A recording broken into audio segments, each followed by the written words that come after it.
Gotta share it over to my other page because the way this thing works. What's up, people? I should be live now. Do we other people? Let's see. No one yet, but we should be live. Is it just on Facebook and stuff? It's on Facebook. I'm gonna share it to not a group. I'll share it to my Robot House page. Yeah, it's weird how that works. Oh, here it is. Yeah, I have to share it to my until I start paying for this other thing I'm using. I can't share it to a business page. Odd.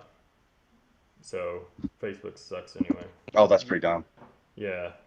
So then I have to like make it public and then share it to my Robot House page on Facebook. That makes sense. Tip you on Venmo. I'll give you a tip. You got a tip for me? Tip. Oh. There it goes. It should be. We should be fully live now. Are we on Twitch too? I don't know. Are we on Twitch? Where's Twitch? It's a. Yeah. I don't know if you know how to use the internet, Byron. Why do I call you Byron? Bam. Twitch.tv. I guess I signed into my Twitch. Byron this weekend. Do you know how to use Twitch? Brian. Oh yeah, we are. There we go. We're alive. Look, people, we're live. Sweet. Look at this technology usage by two old fuckers. Lordy. Glory. What you working on over there? I am trying to get logged into my Twitch so I can go see the comments. I can't remember the login for my Twitch. Oh boy. Oh boy. Aha! It sent me a text because I know my password. That's awesome. So you're working on today. What are you painting? I am painting some Eldar. What up, Asmodai? Nice. Asmodai, double aught says sup, bro. Man, what is Asmodee or Asmodee? Asmodee. A demon? A fucking demon. Demon? On the Twitch, is it Robot House? Yeah, Robot House. What is it, Robot House 27? Something, probably 27, because for some reason someone owns all this Robot House stuff, but doesn't use it. That's weird. Bastards. Smart bastards. All right, I'm following you on Twitch. Oh, I got a new follower. Ooh. Fucking A. Stalking you. Check me out. I'm painting these, what are these things called? Shining Spears. Dude, I follow a Patreon, and this is unsolicited, but the guy's name, I think I'm saying it right. It's Gamak, like Yeah. Ghamak or something. Gamak Miniatures or whatever. Oh, you look frozen. Yeah, and he does a sci-fi release monthly, and he has been doing some Eldar stuff. I saw that. And when I see the Eldar stuff, I'm like, holy smokes, it's really good. I want that. Oh yeah, I painted some of those not Harlequins when I worked at the place that shall not be named. How'd they look? They look really good. They look pretty good. Yeah, you know. I mean, I think 3D printing has a little ways to go before it's like as good, but it's still pretty fucking good, man. It's nice. All right, Ben. See where we're live at. See if this how my computer holds up to all this different streaming and Skyping and bullshit. I know, man. Look at us figuring out technology like some. Or one day I was like, man, I used to build computers back in the day, and now I can barely get my podcast up half the time. That's for real. I used to be all about computers. Back in my day, when I had my Tandy. Dude, I remember What the building fuck's computers. it? You know, my buddies used to build just to That's not like use LAN cables and play Quake in the Hell yeah. barracks. Fucking A. Ordering models out of a catalog through the mail. What's a We're catalog? doing the like walking uphill to school 5 miles both way stories. Yeah. When I was a kid, you had to go to a fucking game store. Yeah, And you had to be looked dude, at the weird by a world's bunch of old crazy. men. Like I could sit here tonight. Like I was thinking about this the other day. The relevancy. I hope GW finds a way to stay relevant with changing technology. Sure. So we can kind of get on. We can talk about that topic a little bit, I guess. With the way things are changing, and the fact that like you and I could be sitting here right now and go like, "Hey man, I want to start playing Warhammer," and yeah, bud, I want to play Warhammer, and like we could go online and basically find files to print Right. 90 to 100% of the stuff that we need,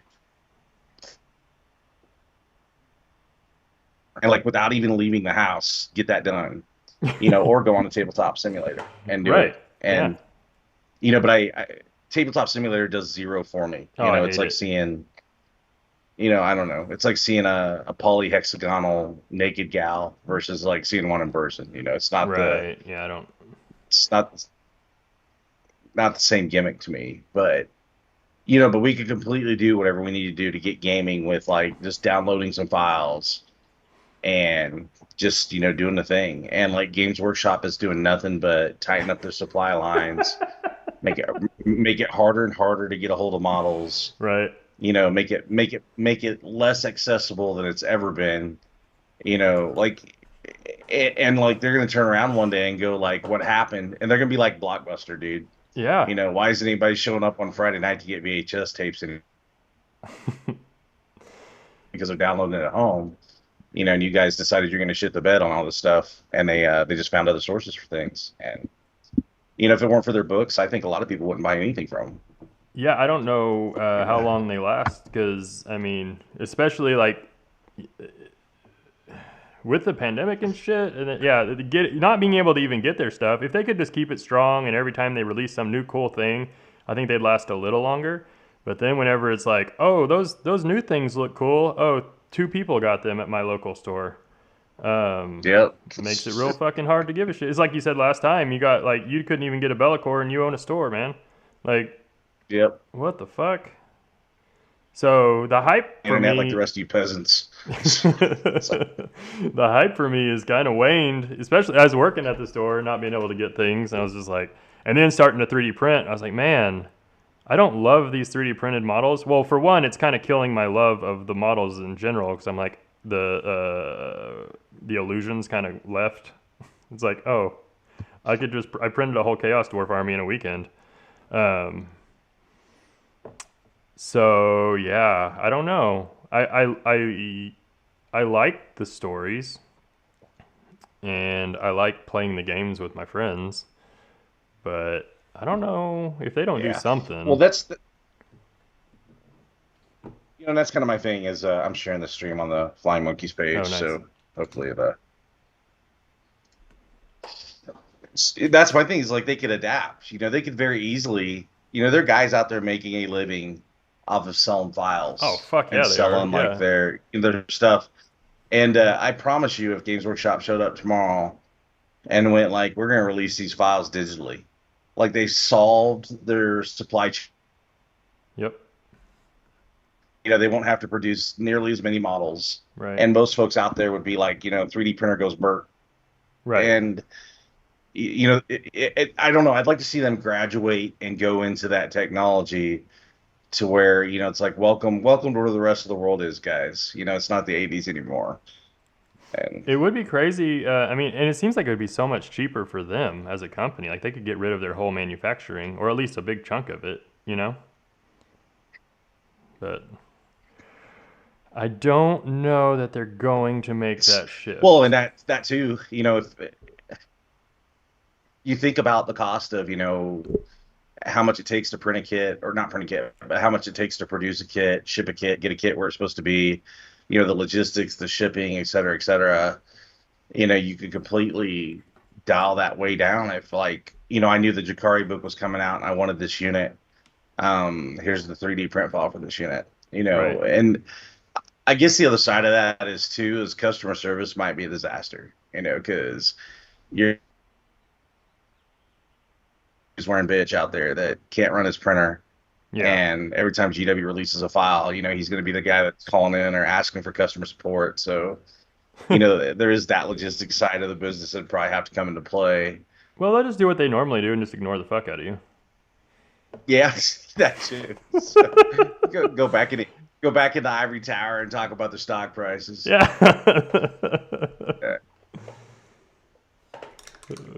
But yeah, I mean, it's really funny how Shiny Spear's looking good, man.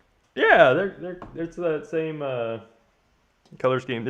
I have this customer that keeps getting Eldar from me, and he keeps wanting the same. It's all kind of similar color scheme. I got these fire dragons I'm doing for him too. They look pretty cool. It'll probably take you a few seconds to get video on if you're watching on Twitch. It's funny, a couple of years ago there was like the guy in where like the South somewhere, Georgia or some bullshit, won that GT with those terrible fucking grav tanks. And 3D printing it was all up, and Spiky Bits thought it was a great, it was a good move for them to make an article about how awful. I can't wait to see their article about my GT this weekend. Yeah, was everybody fucking 3D printed? Yeah. Ugh. No, I was just joking because there's a lot of GTs. So I think people are getting out and playing again because the immunizations are out there. So. Oh, right. Yeah, for sure. Oh, man. Oh, I'm sure somebody cheated. Or were you on the live stream? Did you get to cheat? I didn't. What's not on a live stream? I did not get to cheat. I wound up playing. It was a frustrating game. Yeah. And I still won. And was that when I was texting you? Luckily, I was. Might have been. You're like, I gotta think. I think it was because I told you I was like, I need my brain. I'll talk to you later, babe. I think I specifically said I need my brain. Yeah, if I remember right. I was like, oh, cool. I get it. I know that feeling. Yeah, but yeah, the dude, he's notorious. He's kind of had a name for not, and I knew I was matched up with him because the pairings went up, at lunch, and so I wasn't really looking forward to the game. But I'd also heard some people say that like he turned over a new leaf and he's trying a lot better to be a lot better. And I was like, okay, and it started off really well, but then like he did. There's the Exalted Great Unclean one. There's a rule for it where you can vomit on something and you roll dice and causes all these mortal wounds and. He did it, and I was like thinking, like, God damn, that's really good. Yeah. Like, and I was thinking, like, that's almost too good, And sure, I was like, yeah, I'm gonna need you to show me that. Right. Be prick. I just think that sounds a little unusual. And he's like, well, I don't know where it's at right now. I was like, well, we need to find it because I'm not moving on until we find it. And he finally finds it in his book, and he gives it to me, and it was basically the difference between. Rolling 7 dice and rolling 1 because the way he interpreted it was that, he rolled 7 dice and for every like 3 up, he put a mortal on my model. And of course he rolls 7 3-ups. Right. And then when we reread it, the way it was supposed to be read, it was for each model you roll. So basically he rolled a 3-up and put a single mortal wound on my dude. And I was like, yeah, that's a lot different of a picture than what we had about 5 minutes ago. And the whole game was that way. There was a time he picked a model and moved it like 16 inches. I was like, man. And the good thing was, like, I was able to landmark it. I was like, that guy was touching the corner of this building. Right. And he's over there now. Show me 12 inches from the corner of that building. And, he had to put it back. And, like, a judge walked by the table and kind of caught wind of what was going on. And was there was some active judging at the tournament, which I enjoyed. Yeah, that's good. But, yeah, I went to... Yeah, and I was like, bro, I need my brain. Like, right. It just sucks, man. I have to be in this game or else I'm going to lose. That's like, I love competitive gaming. Like, I love going to tournaments. I love hanging out. I love all the shit. Those kind of games right there are so fucking frustrating because they're just such a bad representation of what most of it is, Like, and it's the ones that everybody talks about, and then it's like, the more casual people are like, I'll never play in that shit because this is how people are. And I'm like, yeah, some are that way. You're right. There's these guys who get caught cheating and the guys that do that shit. But fucking 90% of everybody who goes to a tournament, it's fucking fun. And they're there to have a good time and roll some dice. And even if they're serious about the game, like I've played some really serious games that you walk away afterwards and it's like you're like in it and you're hot and you're just like fuck, this is frustrating, but Well, but it's not shitty. Like, honestly, for every the problem, here's what it is. It's like I think people in general are negative when when they have a negative experience, they want to vent and right. express it to others and just kind of get some empathy or share the experience. The problem is I think we don't talk enough about the positive ones, to be Oh, for honest. sure. And Well, I and it's human nature, so it's yeah, like our tendency is to lean towards that complaining about the bad experiences. And for every bad experience I've had on the game table, I've had a dozen good ones. well, I'd hope so You because you know, keep doing it. for every piece of trash person who I've met on the tabletop, I've probably met 3 dozen that were really good people that are in my life day to day now. Right. So and that's what I think, those people that are like, I'll never do that because all those guys cheat and all those guys do that and blah blah blah. And it's like, you know what? Really, not all of them do that. There's really a good community. There's a lot of good friends. The part of the biggest thing for going to a GT for me is like, where we eating dinner at? Yeah. Where are we going tonight? Where's everybody hanging out? What hotel are you guys at? Like Friday night when everybody was showing up at the hotel, there's some guys set up folding tables in the lobby and we're playing 40K and we were down there drinking whiskey, shooting the shit, playing 40K, That's like the right. night before everybody was supposed to be playing 40K. And I remember thinking, like, that's what this is about, man. It's like meeting up with your homies. You don't see them but 2 or 3 times a year, Yep. and getting on top table and just having a good time. It's And fun, man. that's the positive side of it. Yeah. But that's crazy. So you end up winning that game, huh? In that game, and it turned out pretty good. So, and speaking of talking shit with buddies, a guy out of Iowa, his name's Kyle McCord. Him and I were in contention for second because, so I wrote this army, and I put this list together that was, a friend sent me the idea, and I kind of took the idea and I made it my own, and so I put my own flavor on it. Well, the army was really good against like low armor toughness stuff.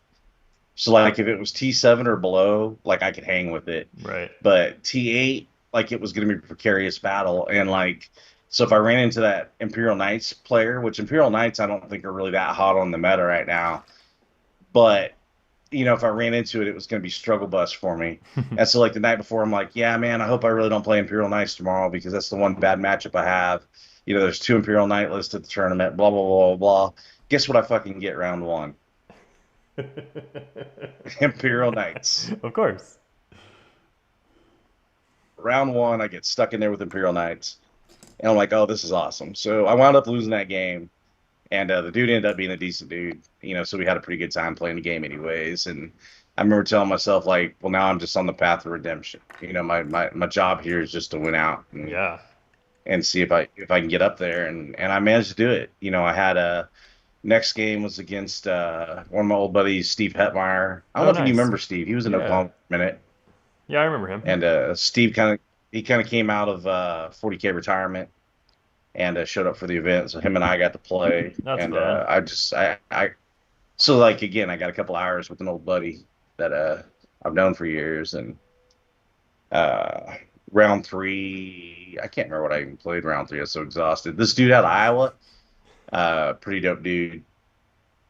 He like him and I, like he was super chill, man. The guy wore a pair of jorts and like had just long hair and was super chill. Like you could tell like that dude was just there to like have a good time. Yeah. And we had a really good time. And the cool thing was that dude came back to me later, or not to me later, but he told one of his teammates that like his game with me was like a ton of fun That's right. and like one of the best games he had over the weekend. So I was like, well, that's super dope if that's how that went down, So That was or really if that's how nice, he yeah. felt. Yeah. And round 5, I played some dude and he rage quit. Uh, and what was bad was like I was on my best behavior, man. I was on like my super best behavior, like trying to be cool, trying to be nice, and that's always when it seems to happen. Like like I'm trying to be patient, I'm trying to be calm, I'm trying to be cool, and in the process of trying to do that, that was when the dude got tilted, and I was like, oh, okay, man, sorry, What do you get it, tilted it on? was. He so I think, here's what I think happened too.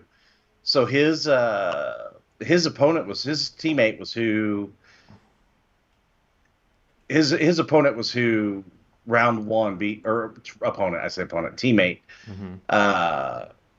His teammate was who beat me round one. Oh, okay. So I think like his teammates hyped him up and was like, "Oh, that list ain't nothing," blah blah blah blah blah, and like so I think he went into that game, thinking he was like, he was like gonna just walk all over me because his teammate walked all over me, and so like he had bad hype, man. Like if you got that guy at the bar that gets needled into a fight he shouldn't have taken. Yep. Like that's basically what happened. Was like he got goaded into thinking like he was walking into that game the champ. It's And like, oh, you thought you were gonna be on American Idol, motherfucker? You can't sing. yeah. And so exactly, man, they hyped him up, and like Simon Cowell said no, and he couldn't take it. He couldn't take the L. So, but he did. So we had he went first and moved some stuff around and hit a bunch of sisters. Like it was sisters, and I was playing a Chaos Suplex. So I actually ran Chaos at this event. Oh, man. nice. And so I managed to kill some stuff on my turn one, and I made a gamble and it paid off. And like I got Mortarion into his backfield, which Mortarion's a big demon Primarch. I know you've been Age of Sigmarin, but Oh, he, I know who he might fucking Mortarion is, motherfucker. yes. So I sleep shot Mortarion into his backfield, and the dude's just wrecking havoc. And so then turn two, he basically like fires everything he's got at the army, and charges with a big unit, and basically like Mortarion's just still standing back there at the backfield, like look at me. And so his turn two, he fires everything at Mortarion. He goes to charge another unit. I end up smoking that unit in Overwatch, and he's like, "F this, I quit." Oh, And I was like, "Are you serious?" He's like, "My dice, man, I'm sick and tired of this. I should win this game 9 times out of 10." And ooh. I'm standing there and I'm thinking like, "Bro, I'm standing right here, man. Like, I don't think 9 times out of 10 you win this game, but okay." And he said something else, and I said, "Well, at least we had on our end. I'm sorry that you feel that way about your dice." I was like, "Good game," and I held up my hand, and he slams the door to the game store and goes on a walk without shaking my hand. So Wow. yeah, and he came Yeah. back later and shook my hand and told me he was sorry that he got really angry, and That's fair. he talked to his teammates and he should have won that game and blah blah blah. And I'm thinking Oh. like that's probably the problem. Is that everybody hyped you up instead of telling you, like, hey man, that's a good player, decent list for you. You should Right. probably keep your head up. And instead, he got tilted and bounced. So, I mean, we've all gotten tilted, haven't we, Brian? bruh, that's how we met. I was always on full tilt. So I was threatening homicide that weekend. Oh man, I know. I was like, man, that guy got mad. He was so nice. Like we just became Yeah. friends. What's funny is that's the weekend. That weekend, I played you and I played Nick. And like I met you and Nick and had like the most chill games. Yeah. Like you and I basically showed up with the same army. Yeah. And we're like, did we just become best friends? Yeah. And so like we basically both showed up with the same army. Nick, and Nick's demeanor, like Nick's like whatever, man. Yeah. Like just the chillest in the universe. And so like I made friends with you, I made friends with Nick, and I was like, man, today's a good day. And then and that's like where the movie where the record scratches and like some announcer comes over and goes, yes, but it Yeah. wasn't a good day. Nope. So, And then ugh, Bam almost gets kicked out of a tournament. I did. And but Jason Horner and I are really good friends now too. So Right. And Jason's like, it's like him having to come over and be like, talk to you about it is such like his nightmare. yeah. So I That's think funny. he expected me to be heated. Yeah. And the first thing I said when I got back to the venue was like, man, I'm sorry. I'm trying not to cuss a whole lot on here. I really Ben, don't. but I don't give a fuck. Go yeah, ahead. I said, man, I'm sorry. I said fuck a lot, and I got way too mad, and I shouldn't have done that. And like Jason, like processed what I said, and he goes, "That's fair." He goes, "I'm gonna have to take all your sportsmanship points now." I was like, all right. That's fair. But the dude got booted from the tournament, man. So I was at least vindicated a little bit. Yeah. So it is what it is.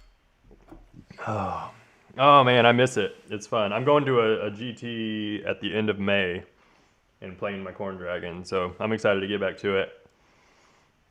I don't have like the information to feel competitive right now, like Right. AOS wise. I'm like, golly, man, I am so behind. Someone was like, "Oh, you should run that dragon with this and this and this," and I was like, I don't even know what book that's in.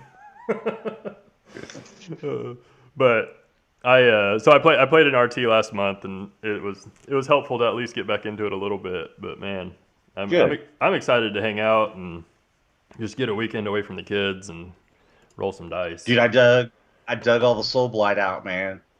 That's Um, awesome. yeah, my hands aren't really in the shape to be painting right now. And one of my friends here locally has been hitting me up about letting him commission paint some stuff, and I was like, "Go ahead, man. Like, Get after it. it's your time to it's your time to shine." And he's like, "How do you feel about colors?" And dude, I'm one of those guys that I think if you let an artistic person just kind of have some freedom, 9 times out of 10 they give you back something cool. Right. So just let them do it, And he was like, "Well, how do you feel about colors? What about bright colors?" And I said, "I don't care about bright colors as long as they complement each other somewhat, and it's consistent across the army. Yeah. Like it matches some kind of a theme." And so that's kind of my color theory about doing it. So I'm excited to get those back, and hopefully just in time for that Soul Blight Army book to hit. Yeah, I mean 3.0 should be coming soon too. So Yeah, I think I altogether, bet you that. So yeah, that's probably the big June thing they're waiting on. So I think that I think all in all, Age of Sigmar is going to be in a good spot. Um, and I'm just excited to get out there and hang out with people again.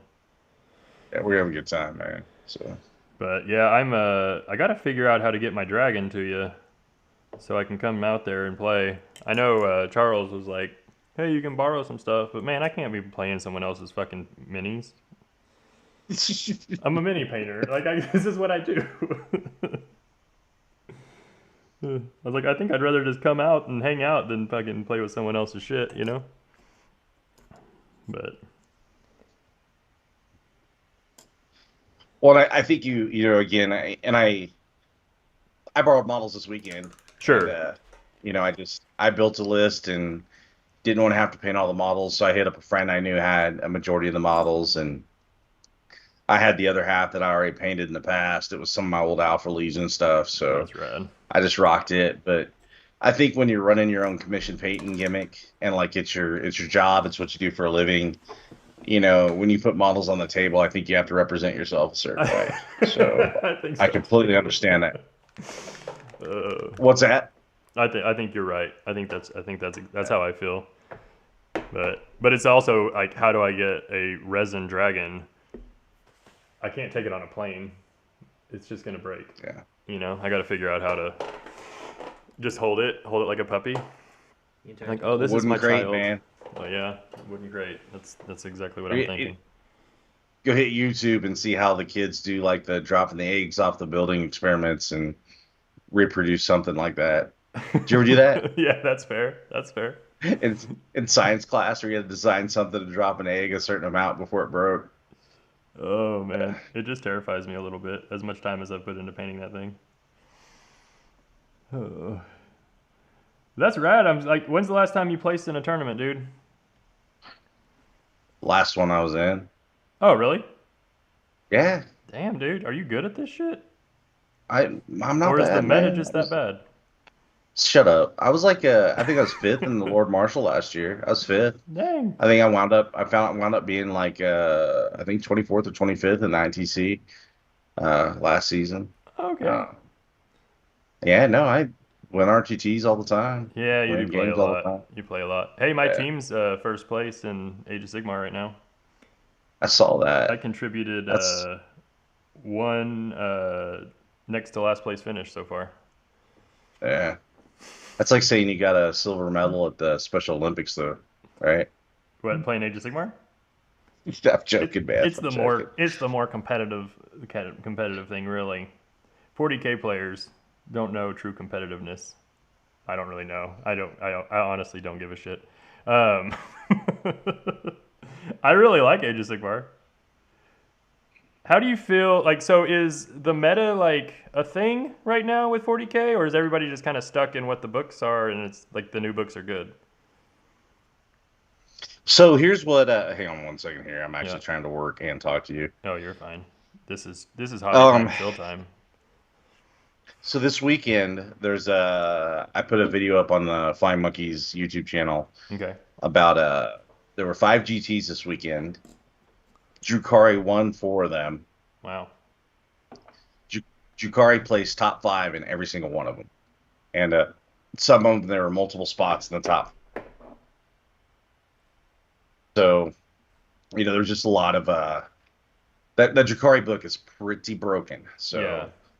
Yeah. Well, I think GW is gonna have to get out of the ivory tower and do something, or they're gonna kill their 40K meta, because basically what's gonna be is, like, most guys I know, I would put myself, if I had to tier myself as a player, I play on top tables. I could potentially win a GT, like if the sun shined on a dog's ass that day. Sure. Well, I just took second at a GT, so but there are a lot of guys a lot better than I am. Right. And I know that when I go into these events, there's a lot of guys that if I got matched up with them, they'd probably clean my clock. So they're just a lot more savvy and better at the game than I am, which is fine. It's Right. part of why I play, but not the total reason. And most of the guys I know that if I saw their name on an army roster and I thought they were better than me are playing Drukari right now. Mm. They've completely taken the book and and they're doing Drukari. Like Alex Kuhn. Yep. Alex and I, we'd probably split games right now. Like he'll win one, I win one, he'll win one, I win one. And that dude's hopped on Drukari. And with us, with player skill being near equal and him having that book, I'm not sure I'm going to be able to touch him sometimes. Right. So it's there's definitely a problem that they need to look at. So the 40K meta is kind of messed up. And Yeah. I mean, it used to be like that for like over a year, though. I mean, we used to get nothing. Well, I mean, well, dude, but look what's happening now, though. It's like the books are back to like that 5th edition, 6th edition. Here's some crumbs for you type of deal. right. And it's so I don't know. I think this game was announced when they announced the new edition of 40K. The game was designed to be played with they were going to release 2 books a month. Right. And like those aren't my words; those are Games Workshop's words. You were still working in a shop whenever that was going down. Yep. And so I think this edition was designed with here's 2 books every month, so like all the armies would be caught up to the edition. All the armies would kind of have a book that was similar, interacted with the rules in the way that it's supposed to. And now we've like brought that to a screeching halt, and not counting the Space Marine Codex supplements. We're basically in a situation where there's been 4 Codex releases, and the new edition was last summer. We're a couple months away from being a year into the edition, and we've basically had 4 actual Codexes come out. So it's going to create a bad state of things, and I think what you're going to see is players hopping over to Age of Sigmar, or players hopping off the game and just deciding they'll come back whenever the meta and the books catch up with. I have a ton of on. friends jumping to Infinity. Like. Yeah. Like I feel like, and Infinity's good. It's not. It's a well-made game, and I think that GW is going to have a harder time getting 40K players back from Infinity than they did from War Machine. Yeah. As Infinity gets more popular. I mean, it's a fairly small game still, but. Well, I don't know. Most of us have, Infinity models, right? And I just bought the N4. I also bought the Streamlined N4. Yeah, it's fun. I've been painting a shit ton of it too. I'm also very I have probably a third of my commissions have been Infinity models the past 2 months. So I'm just seeing a lot of it, and I'm like, man, this is a big change. It reminds me of that time, back in what edition was that, when people got tired of it and started playing fucking that War Machine trash. Yeah. Well, that's exactly why War Machine grew, though. War Machine grew because 40K got to be such a trash game. Yeah. It got to be such a shit game to play, and people just didn't want any part of it. So. I love it. I hope they can figure something out. We'll see. I mean, it's all. I think all of these things combined too. It's like with 3D printed models. I'm interested to see where like proxies go at tournaments. I mean, obviously you can't just say no. Games Workshop's obviously not even Yeah. doing isn't doing events, so no one gives a shit what they think about events. Um, Yeah. And oh, I was agreeing with you. I oh, didn't mean to okay. talk over you. No, you're Sorry. fine. No, I was expecting a reply from that one. But but yeah, I mean, and even whenever things were good, the GW events were pretty trash anyway. I mean, whenever my friends are going to Age of Sigmar tournaments and getting like eighth place and they won every game and they're fully painted, like there's a fucking problem, you know. Right. Like you're getting penalized for winning games. That doesn't make any fucking sense. Even if it's like a narrative event, you get points for winning. Uh, but yeah, I don't really know. Yeah, I mean, I hope GW can figure it out. I know it's easy to bash on them because they're the big boys and like people tend to do that. I mean, the negativity and all that we just talked about. It's like we want to go like fuck them. They're big and they deserve to get brought down. But like this is the game that I've loved since I was a kid, so I don't really give a shit how big Yep. they are. And I I just want it to be good and solid, and I'd like them to clean up the rule set and get the books out. Like Yeah. fuck all the extra models, guys. How hard is it to get out a PDF? Like get with the times. Let's go. Yeah. Well, that's just it too. Is you can, I think the app was a step in the right direction, Is but it? even the Is app. it working? Let me caveat that. Jesus Christ. But even that though, like everybody else, like speaking of War Machine, War Machine actually had a good app. The War Room for them was good. Like you could play the game out of the War Room, and everything you needed was in there. Right. And they're kind of the same. Like their app right now, they can't push their book out to it. They can unlock the rules for it. Where I think if they had an app where if you bought the book, you could read the book in the app. You could pull up the data cards in the app. Like I think you'd have a pretty good thing going. And Dude, I'm yeah. not sure why they're not just pushing out like the book inside the app, and then also making the the data cards and all that stuff available with it. And again, you could release something almost digitally if you wanted to nowadays. I got a friend who's a game designer, and he was talking about making a game. And he asked me, he's like, well, what if I made a universal rule set that you can play with any models you had or any models you wanted? And da, da, da. I said, what I would do, I would hire some great digital sculptor Yep. and have him maybe do like a base set and have a digital release code in the back of the book. Yep. Like really have the digital code in the back, let someone redeem the print files and go print out the basic models needed for the game. And so many people, would probably take to that. 20 somethings walking into game stores, might pick a book up off the shelf where they can redeem the models to 3D print them. They can do it. There's all kinds of ways that GW could adapt. Like Be'lakor. If they would have said the print file for Be'lakor is $70, and here's a one use code to print it out, and basically made some kind of file that did that. They probably would have sold, a lot more than they would have made Fuck yeah. with the actual physical model. And that's where they need to just move to, because that's where the future is. Yeah, a friend of mine is painting up it's called Grid Wars, which is an awful name for a game, but the models look cool. Like he had like a dreadnought size, like 4-inch, model, and it looks cool, but but it's all that. You pay $90 and you get every model in the game and the rule set, and you're ready to go. Like you didn't have to like sit around and wait on releases and all those things. They just pump it out. And man, those STL what do you call, what do you say in the beginning, Gamic? I mean, how many patrons does Gamic have on their Patreon? They gotta have they got enough to be where they're making some of those companies are making 20 grand a month easy, like the bigger ones, just on patrons, just on files, man. Like obviously there's a fucking Yep. market for this shit, and I think that's like really is the future. I think the ease of use is getting there. People are still scared of it because it's it's a bit toxic. Well, but it is. But I think if you handle it right, it does well. Right. And it's here's Laura. He's had been. Hey, Ben. We're Hey. just jiving, what I'm playing. So, Oh. well, he missed you. You're out of the video now. Oh, Now she's in the video. where am I? Right there. She'll be right Oh, there. hey. Here I am. Hi. Oh, But yeah, it's. I think that's the thing is like you adapt when situations change. You adapt. You Right. know, like when you and I were both running stores when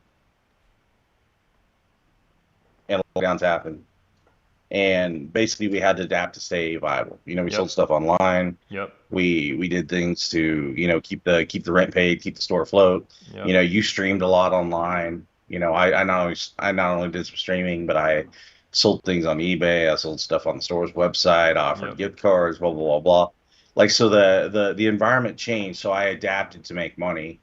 And some of these big companies are kind of monolithic. They don't adapt well. They just Yeah. when a change happens, they're just like, we don't know what to do, so we're gonna hit the big red Homer button at the nuclear thing, and Yeah. it's like that's not necessarily warranted sometimes. You can just adapt to it and get things rolling in a different way. It's definitely. I mean, that's what I'm doing with my whole gig here. I can't do like. I'm never going to own. I don't think I'll ever open just a typical game store, no matter how big Yeah. this gets. But I definitely am going to do some online sales and Huh? some um, different stuff like that as it gets going. And I think Patreon's awesome. I think live streaming is helpful to get your face out there, and then I mean nothing beats going to events. Um, I think that being in person in those spaces, but like especially in places like San Diego where rent is just fucking wild.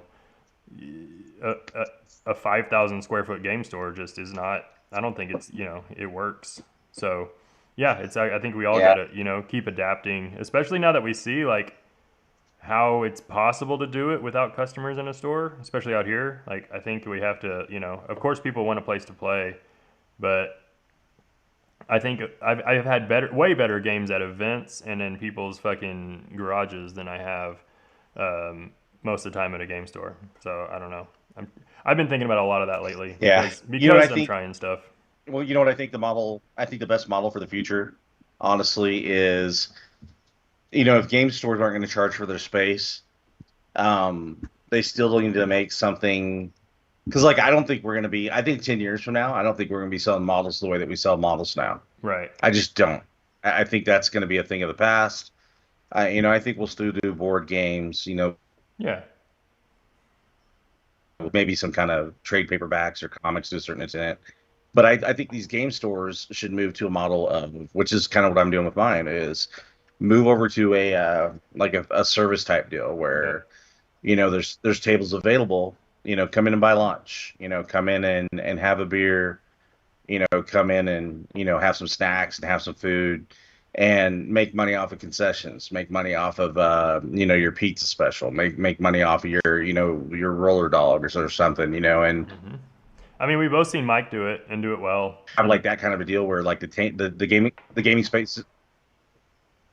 Sorry, Ben. Go ahead. We have some. Oh, I lag. was saying we both saw. I mean, we've seen Mike do it. Mike's store is great down in Edmond Unplugged. Yep. Like it's amazing and clean and like inviting, and I would take my family there and do exactly that. Where some of these game stores, bro, like my wife don't want to go in that fucking hole. Right. But Well, and that's my thing is like I think Mike down in Edmond, he kept minimal stock to Yep. generate interest, and if people look at that, like I look at a comic book on the shelf and they see just a cover like it's a wall decoration, I see like a $2 bill, like, right, I know it's uh, hard. you know, boxes of GW sitting all around the store. People just see it, think it looks cool, and I'm like, that's $20, that's $20, that's whatever. Yeah. And like I had to outlay money to do that, to have those things on the shelf. And if I had a business model where I could keep like the things that GW says I have to keep around those, thank you, man. And just make sure that I have an avenue or a way to get product for customers if they request it through the store, but I make my money off of food, or I make my money off of the revenue that comes from people being at the tables, butts in the seats in the store. That might be the way that a lot of game stores stay around in a physical manner in the future.